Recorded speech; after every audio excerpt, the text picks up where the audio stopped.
What's going on, everybody? It's FREEDO here for Your Overwatch. Today we're going to be discussing the very exciting Torbjorn rework and all of the meta implications that it may have. The footage for today's video will make use of some Torbjorn specialists, especially Fuey500, who's been a top 500 Torbjorn player forever, it seems, as well as perhaps Seagull and any other streamers that we see get some cool footage. So please head down to the description to follow their Twitch links, hit them a follow, support those streamers, and be sure to tell them Your Overwatch sent you. Now, what do we have here with the Torbjorn rework? Well, it seems like Blizzard's development philosophy with heroes lately is to try to get every character to essentially have fluidity in their kit rather than rigidly be pushed into a specific playstyle. What I mean by that is Torbjorn, as they've described in their forum posts and everything, snowballed on defense and saw a large percentage of his value out of getting Molten Core on his turret. That is when Torb looked absolutely scariest, because he turned into quite the little badass, but also his turret was really effective as well. But that playstyle is no more. Instead now we have the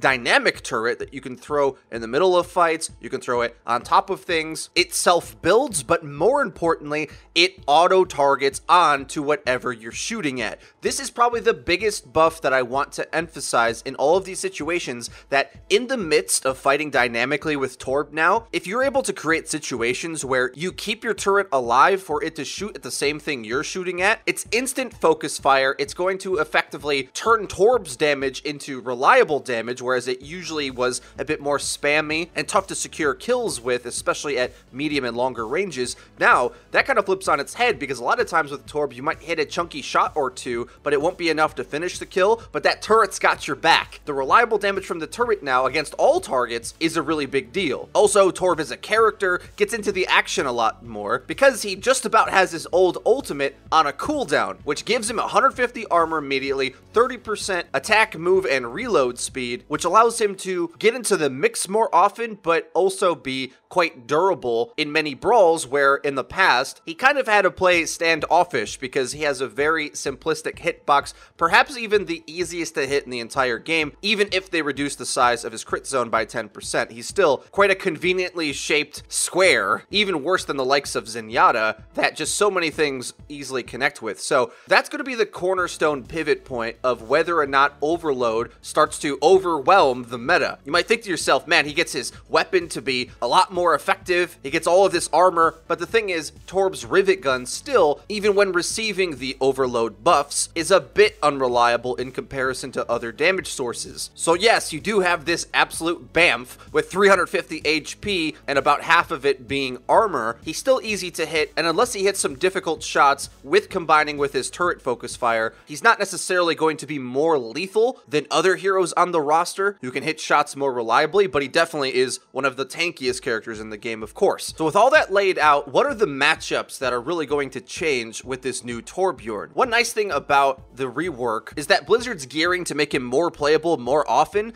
but the fundamentals of how the engagements work I don't think are largely too different, though he just stands a much better chance in a lot of them. Let me explain. In general, characters that have a ranged advantage against Torb, like Pharah, Widowmaker, and Hanzo, unless Torb hits some sick shots with his rivet gun, they not only can kill his turret from far away, from a safe distance, they typically should be winning the long-range peak battle against him, even with his crit zone reduction. Also important, they're typically going to be too far away for Overload to get a lot of value on them. The scariest thing that can happen to you when playing up against Torb is that you get locked in a medium to close range engagement, can't escape, and he has Overload, because all of a sudden he's got all this extra armor you gotta chew through, and he's shooting way faster. So what characters does that hurt more? Well, definitely not ones that play out of his range anyway, but it does if he somehow gets a flank on them. So if you catch like a Hanzo unaware or a McCree, it's almost like a Lurk and Pounce Reaper playstyle, but even more reliable, because whereas on Reaper, the McCree or Hanzo could land some abilities and critical headshots really quickly in order to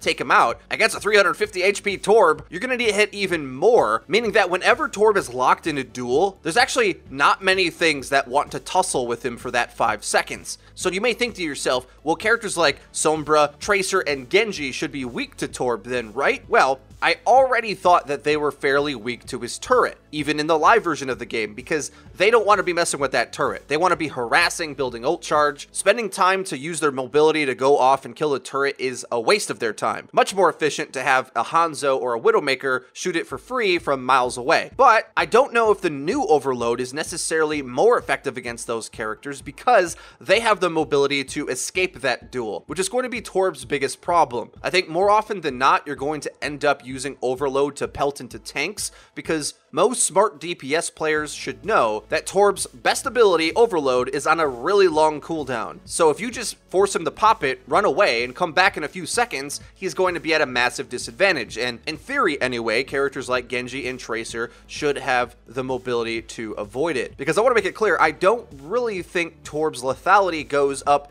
too much when Overload is active. Sure, he shoots faster, yeah, but it's not Storm Arrow's kind of insta-kill. It's less lethal than that as well because it's a bit harder to wield at range, especially hitting smaller targets. But what I think it's definitely very good at is tank busting. Holy moly, can you use Overload to charge up your Molten Core ultimate really fast by shooting at tanks, and then you get the big reward of getting your Molten Core active, which is the most punishing to tank play and Brigitte play, which, let's face it, is basically tank play. The new Molten Core that literally puts lava on the ground is more effective against armor, which is a key attribute to these really tanky compositions that make use of the brawling potential of Brigitte. Now, the important thing to remember about Overload is that it bounces off of surfaces, including barriers, but you don't actually need to get a perfect distribution throughout the map. You can shoot the ultimate one gobule at a time and cover effectively 10 separate squares of map space if you're really careful about how you distribute it. You don't want it to overlap because there's not a gained benefit in stacking the Molten Core on top of itself. Sure, it might look nicer and you get a nice clean distribution like you're layering a cake or something, but there's no added benefit to that. So instead, you want to use it at the feet of a Brigitte and maybe behind and in front of her so she can neither run away or close the distance on you without taking significant damage from your ult. So because he's going to have to get angles against tanking capabilities in order for his ultimate to land at all, he sort of does have to flank like a normal DPS usually does in order to find their damage. But the benefit that new Torb has over the likes of maybe old McCree, new McCree has a 6-second cooldown coming up, but old McCree definitely was really afraid to ever flank because it was so easy to just jump on him. That might be slightly different with a 6-second cooldown on roll, but Torb doesn't care about getting punished on flanks because if you try to come punish him with the most likely candidate being Diva, he pops Overload and he is fine. Because anytime a tank commits, whether it's just a Reinhardt standing somewhere or a Winston using his cooldown to jump in, Torb can pop that Molten Core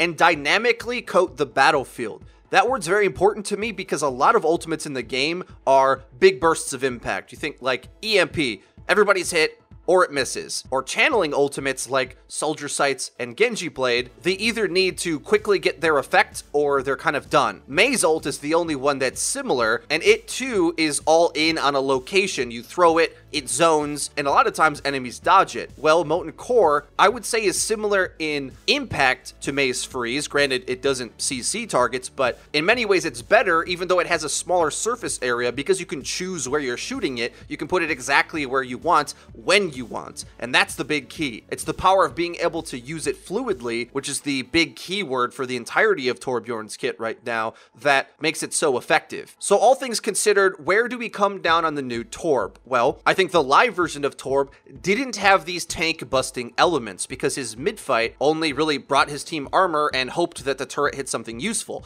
Now, because it focus fires with him and he pops Overload, which is just going to shred tanks. Yeah, I'm sorry, tank players, they just keep adding things that are good against tanks. You can now see him get utilized as sort of that spam type character we've grown to understand, like Junkrat and Hanzo. They're very close stylistically. Torbjorn, kind of the same way too, if you think about it. He's got a bit of a tankier brawler feel to him than the other two, but in the same way, over the course of multiple patches, the three of them have tightened around a very similar controlling playstyle. And the cool thing for Torb players is that he's the most durable of the bunch. So whereas those two are a bit squishier, though though they do have some mobility to get away, they can't really take a punch. Torb can. So in this brawl-tastic 303 meta that a lot of top-tier teams are playing, and the popularity of Brigida to get a lot of guaranteed value in matchmaking, Torb has some answers for DPS players that sort of want to level the odds when it comes to the matchup against a character like Brigida, who, remember, can essentially get kills in her own right and provides armor. With Torb's rework, his scrap gets concentrated into the armor he gets instead just for himself, allowing him to really evoke a risk-taking playstyle, which is very important in Overwatch. You need abilities that allow you to go off and make plays, and Overload gives you a bit more firepower to do that, but more importantly to me, the durability to be able to withstand being in the heat of battle. And all things considered, a really good change, much like they did with Hanzo and Junkrat, characters that used to be either very niche or really hard to use on attack especially, now feel commonplace on a lot of maps as well. Don't feel like you're putting an arm behind your back when you try to use them on attack. Torb still is a slow dwarven man who probably doesn't want to be slowly walking into chokes against spam, but now has the durability at least to take space without dying, whereas before, he pretty much had to be set up already on the defense for him to work. Now more dynamic, and I think that's a really good thing. Guys, what do you think of the new Torbjorn and his meta implications? Let me know what you think in the comment section down below. If you enjoyed the video, please be sure to leave it a like. It really does help us out and lets us know that you're enjoying the content. And if you haven't already, please subscribe because we upload each and every day, so you're going to want to hit the bell icon so that you get notified when our videos go live. Link to the description is our Twitter, where we tweet out news, updates, and dank memes. That's been it for me. I've been FREEDO. For your Overwatch, I'll see you guys next time.